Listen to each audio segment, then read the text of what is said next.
അപ്പോൾ ആ കൂടുതൽ സമയം കുറഞ്ഞ സമയത്തുള്ള യാത്ര ചെയ്യാനുള്ള ഒരു മോഡ് എന്ന നിലയിൽ മാത്രമല്ല ഇതൊരു ഡിഫറൻറ്റ് മോഡാണ്. നേരത്തെ പദയാത്ര 4500 കിലോമീറ്റർ നടത്തി കഴിഞ്ഞു കന്യാകുമാരി കാശ്മീർ വരെ.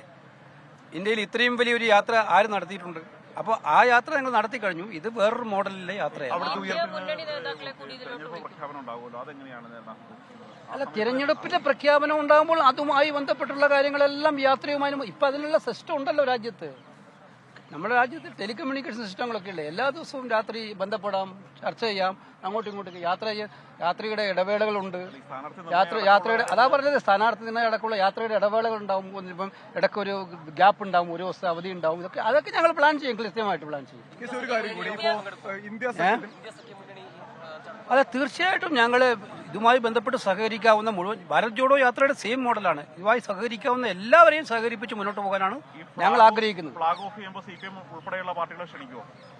വിശദാംശങ്ങളെല്ലാം ഇന്ന് കിട്ടിയാ പിന്നെ ബാക്കി എന്താ പറയാറുള്ളത്?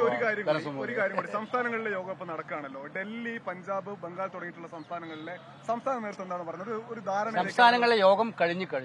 ഇനി ഇന്നത്തോടു കൂടി കഴിഞ്ഞാൽ മേജർ എല്ലാ സ്റ്റേറ്റുകളും കഴിഞ്ഞു. ഇനി ആകെ ഗോവയും പോണ്ടിച്ചേരിയും മാത്രമേ ബാക്കിയുള്ളൂ. ബാക്കി എല്ലാ സ്റ്റേറ്റുകളിലും യോഗം കഴിഞ്ഞു. അവരെല്ലാം കൂടെ നൽകിയ നിർദ്ദേശങ്ങൾ, അവരുടെ അഭിപ്രായങ്ങളെല്ലാം കണക്കിലെടുത്തുകൊണ്ട് പാർട്ടി ഇനിയുള്ള ദിവസങ്ങളിൽ മുന്നോട്ട് പോകും.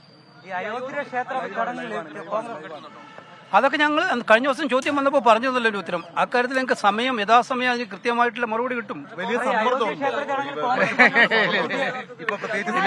ഇതിപ്പോ യാത്രയ്ക്ക് വേണ്ടിയിട്ടാണ് നിങ്ങൾ ചോദിച്ചത്. ഇതാണ് നിങ്ങൾക്ക് പല ചോദ്യങ്ങൾക്ക് ഉത്തരം പറയാൻ ഞാനില്ല. 24 അഞ്ചിന്റെ വജ്രത്തിളക്കം.